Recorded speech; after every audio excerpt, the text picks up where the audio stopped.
As you can see, the title does give away of what I'm going to be talking about. So just be aware, like, it's going to be just me talking. So if you don't want to hear it, then just don't even watch it. So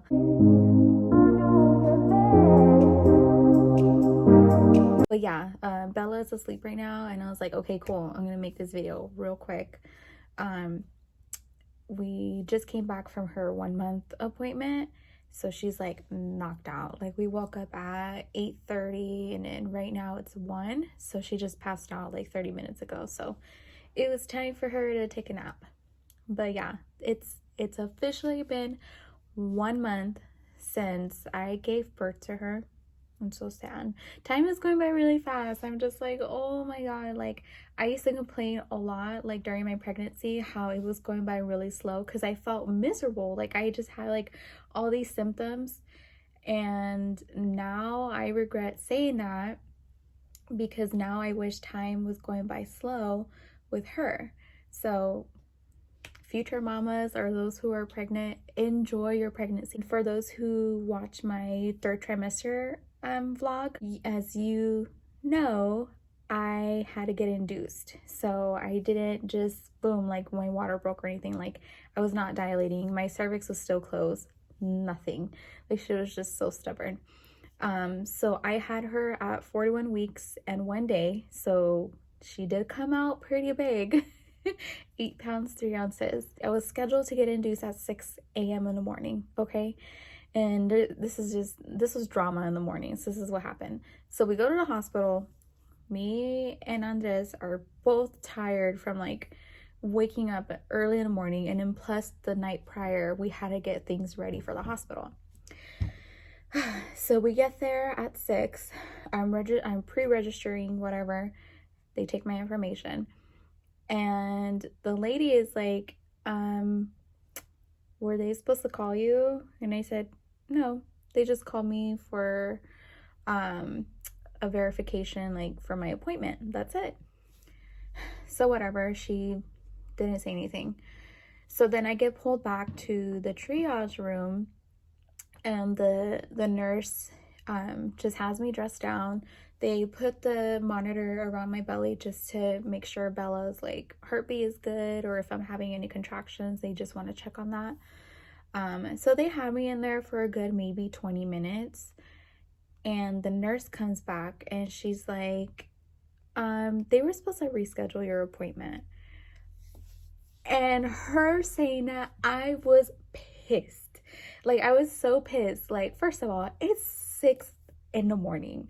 Second of all, I can't go no more than 41 weeks. Like, I am dying. Like, I want her out. Like, I can't do anything anymore. And she was like, yeah, they're supposed to call you and reschedule because all of these pregnant ladies came in last night and they were just having babies, so we have no room for you. So I call my mom. My mom is pissed.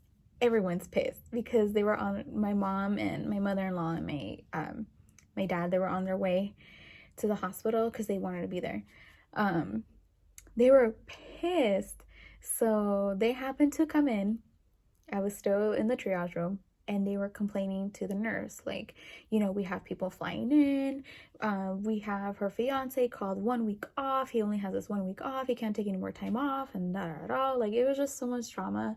I was just like, just leave it. When the baby comes, the baby comes. Like, I just wanted to leave. The nurse, the RN lead, was nice enough to tell us, like, I'll give you my phone number. Hold on, is that Bella? No, she's still sleeping. Okay, so she gave us her number and was like, how about you call around 11 or 12 at noon and just ask us if we have any open rooms. You'll still get induced today. I was like, okay, cool. So we left and whatever, and keep in mind, like, we live an hour, almost an hour a half-ish from the hospital. So we didn't want to risk driving back home and then like they call us like, hey, you have a room, like, get here now. So we actually stayed in that town for almost 8 hours. We were just like roaming around the city, and just trying to find something to kill time. Like, literally, I was so anxious, just like the time was like going really slow. And I was just, that's all I could think about was like, there's not gonna be any rooms. There's not gonna be no rooms. Oh my God, it's gonna be next week. So that's what happened. So around 11:30, my fiance called, and then he calls me back. Well, at this time we weren't together. We all separated to like go do our own thing, whatever. And he called me. He's like, hey, they want us back at least by 1 or 1:30, and they'll have a room for you. I was like, oh my God. And it was like 12 o'clock. I'm like, we need to go now, even though we were like 5 miles away. And so we get there, and not too long, maybe like 10 minutes, they pull me back to the triage room. And that's when they started to do the induction. So they did the pill method on me, where they put it in between your hoo-ha. Your hoo-ha. So usually the pill, they'll put it in every 4 hours. But in my case, they just put that one pill in, and immediately I had contractions. Like, my contractions were crazy. It was so bad that they were kind of worried about Bella, because it can hurt her. It's basically a risk for her, and then for me as well. So I'm gonna say they induced me around like 2:30, and then they put me back to the labor and delivery room, I'm gonna say around 4:30. So it wasn't too long, and my contractions are getting stronger and stronger. I was like, oh my God, I didn't expect this to happen so quick. So I didn't sleep at all. 24 hours. I kid you not, maybe even more than 24 hours. I didn't sleep at all. And they weren't gonna check me. They weren't gonna check my cervix until like an hour later. 5:30 or 6, they checked my cervix. It was still closed. So I was like, oh my God, this girl is stubborn. Like, I swear I'm probably gonna get a C-section. I'm like, I don't want a C-section. But my cervix was really soft, like super, super soft. I know I've said that in my last vlogs, but this time it was like really soft. So they didn't check me again until maybe around 8, and I was about 1 to 2 centimeters dilated. And then throughout the whole night, my contractions were just strong, and I wasn't planning to take the epidural until I was at least maybe about 5 centimeters, so that it can hopefully probably last until I give birth. To describe like how contractions feel, it feels like when you're on your period, like the cramps, but they're intense. Like, your stomach is tight, and it just keeps getting stronger and stronger. Like, your cramps are like going like crazy. It's not just like your typical, oh my God, I'm cramping. They were uncomfortable. I didn't even want to move, nothing. So when my contractions were really bad, I didn't want to get the epidural yet. I actually got Pitocin. So Pitocin is supposed to ease your contractions just a little bit, but not 100%. Maybe like 45-50%. Okay, so they gave it to me in the middle of the night because I had asked for it because I couldn't take it anymore. So they put it in my IV. The Pitocin is supposed to make you like loopy, like so how I describe it, sorry mom, dad, it feels like when you're drunk. So it feels like when you're drunk, like, how do I say it? Like, you're super tipsy. You're just like, woo, like, that's how I felt. But I was tired, like, with that feeling. But when I got it, I thought I was gonna be able to sleep maybe like an hour or 2. I still didn't sleep. Like, it completely wore off like pretty fast because my contractions were like still pretty consistent. If you get Pitocin, I would probably recommend it like, I don't know, in the beginning of your contractions, because they only give you 2 doses. That's it. I only ended up getting 1 dose in my case. I can't remember if I got the second one, because the second one wasn't, actually I did get the second one. I did, but it was just getting worse at that time. Yeah, maybe around 2 in the morning, And then Andres is like asleep. I'm like looking at him like, I wish I could sleep. So maybe around like 2:30, I was in pain. I was in so much pain. Like it's such an experience. Everyone's different. But me, I was in tears. I ended up taking a warm shower just to help me like get through the contractions. And I guess around like 4 or 5 o'clock in the morning, because the nurses, where your monitor is at, where the contractions are at next to you, the nurses can see it on their side when they're out of the room. So they noticed that my contractions were about less than 5 minutes apart, but I'm not dilating. So they checked me and I was about 3 centimeters. I was like, oh my God, like, are you kidding me? So 3 centimeters. And I'm gonna say maybe like 6:37 in the morning. I said, I can't take anymore. I can't. Give me the epidural. And before I had them give me the epidural, I told the nurse, can you please check me to see how far I'm dilated before I get the epidural? I do not want to get it if I'm not for at least 5 centimeters. She's like, well, by the contractions that you're having and the pain that you're having, you're most likely 5 centimeters. I was like, okay, you're a nurse. How am I supposed to know? So they called the anesthesiologist and whatever, they gave me the epidural. And the epidural wasn't that bad. It was just like a sting. Like, you have to stay really still because for those who don't know, you can get paralyzed if you're not staying still and whatnot.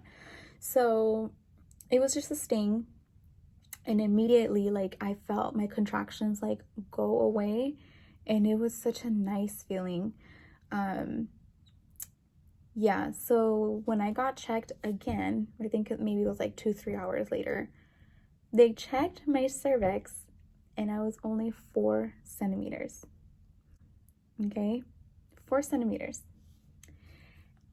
And I didn't feel my legs. I couldn't feel it. You're not supposed to get up to go pee, so they put a catheter on you after the epidural, so you're not gonna feel it when they put it in there. So I was like, okay, cool, maybe my cervix will open up pretty fast, but sometimes the epidural can slow down your dilation. So I'm gonna say maybe around like noon, they had me on the peanut ball. The peanut ball goes in between your legs. It's literally like a peanut shaped.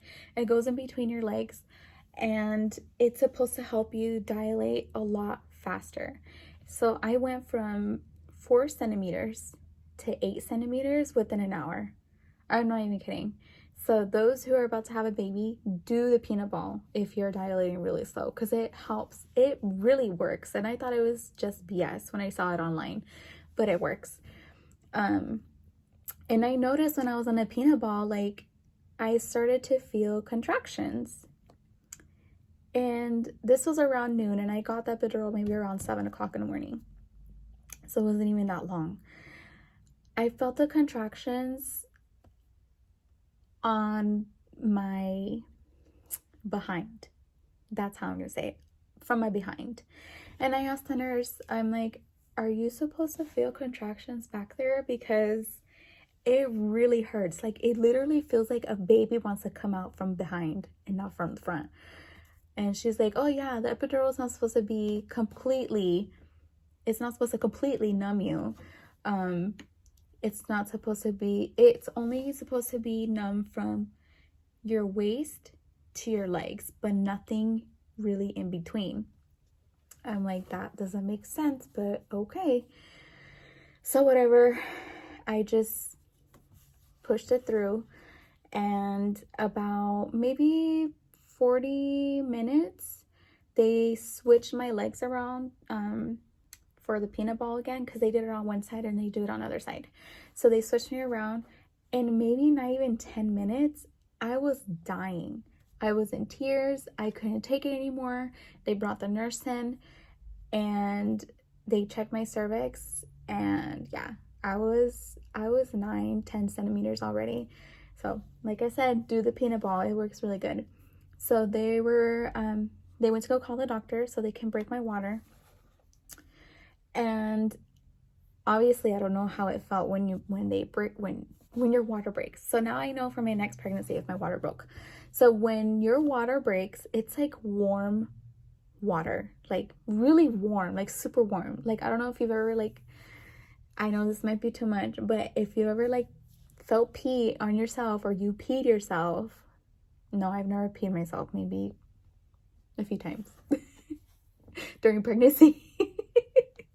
Hey, when you're pregnant, you can't even hold in your bladder. I'm just saying. So yeah, it feels like warm water rushing through your legs. So now I know for next time.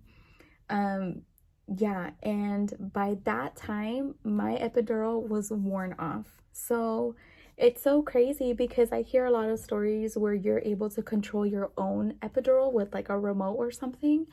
And then some epidurals that are supposed to be like lasting throughout the whole labor, or some they can give you more. But in my case, they just gave me a bag. Once that bag was empty, they didn't give me any more. So I can tell you that I had a natural birth because my epidural was already worn off by 8 centimeters completely. I felt my legs, I was able to move them, everything. Oh my God, natural birth. If I had to do it again, I don't think I can.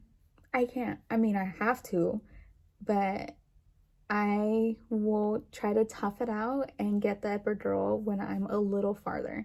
Because, oh my God, I can't even explain the excruciating pain that I felt.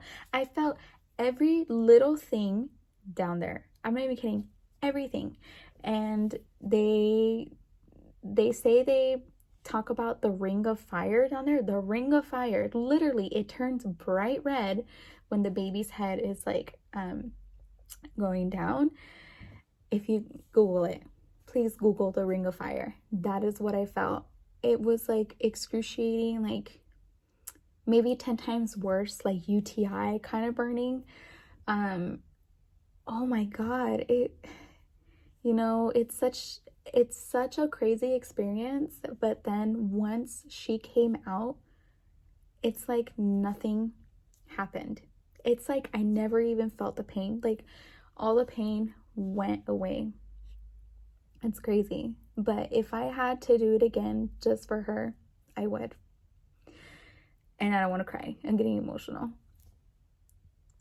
But yeah, it's such a crazy experience when I think about it. Like, I just look at her and I'm like, oh my God. Oh.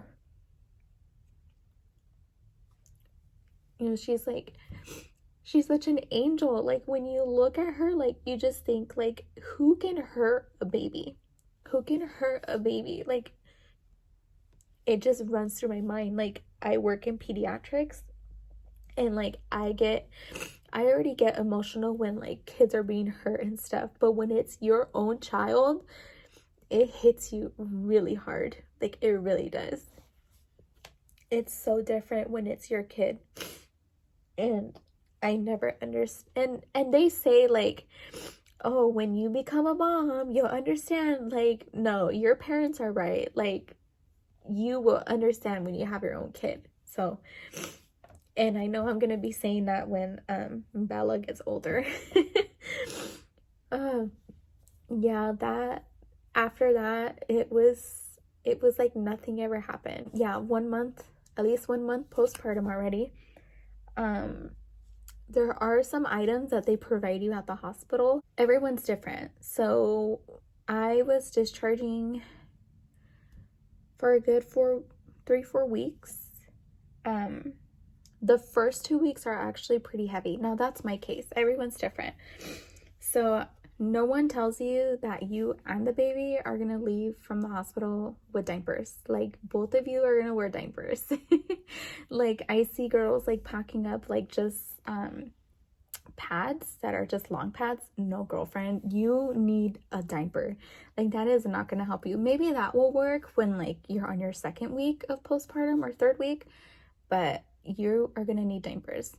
I'll post a picture right up here of all the items that they might provide you. If they don't, I would just buy them as a backup. And it is so much helpful. It's really helpful. So before I had my delivery, I made ice pads. You just get aloe vera and 100% witch hazel, and you just mix it together onto the pad and just freeze them. Oh my god, it is so helpful. Like, it feels so nice. It feels so nice down there when you have a tear. I got a secondary tear, by the way. She was really big, I'm telling you. 8 pounds, 3 ounces. But when we left the hospital, she was 7 pounds, 14 ounces. So not too much of a loss, but it's normal because they're really swollen when they come out from the womb. Any of the items they give you at the hospital, take advantage of it. Like, especially now at this time with like this whole virus going on, like a lot of the stuff are probably not going to be on the shelves at the store, so just take advantage of it. I would advise is bring your own pillows. Oh my god, the pillows at the hospital suck. I had to use like 4 or 5 pillows. I had to use maybe like 3 for my head, 1 on each side, and then 1 for my leg. If someone is coming with you through the birth, have them bring their blanket and a pillow too. And just bring comfy clothes. You're not gonna need like all these fancy clothes or anything like that. Like, when you have a baby, you don't even care for anything. I didn't even care for my makeup. I didn't even care about what clothes I wore. You just want to go home. You just want to go home with baby. You're tired, you're exhausted from the birth. You're not gonna care for anything. I would advise to have a good not high carbs, but a good healthy, like a good satisfying healthy meal if you are going to get induced before your induction time, because once they induce you, you cannot eat until you have the baby. So I didn't eat for 18 hours. 18 hours, all I had was ice chips. But let me tell you, those ice chips are bomb. Like, those are the best ice chips. They're like the little tiny like Sonic ice chips. Those are the good ones. It's such a unexplainable experience. It's a experience that you won't forget. Like, I don't forget at all. I remember every detail. It's a blessing. It's a blessing. If any of you guys have questions, like birth questions, I might have missed out on some of the plots of the story in this video, but that's okay. Also, I am so sorry for the background. We just moved in like a month ago. Yeah, a month and a half ago, and we literally moved in right when I had Bella. So I did not have time to organize my closet like 100%. Like, this is probably like 60%. Yeah, once you have a baby, you're just busy. You're just busy nursing, getting up during the midnight feedings, and yeah, baby needs a lot of attention. So, but also take care of yourself. Take care of yourself, because baby needs you. Baby needs a healthy mommy and daddy. So yeah. All right, thanks for watching, guys. Also, if you want to see like anything else, just let me know.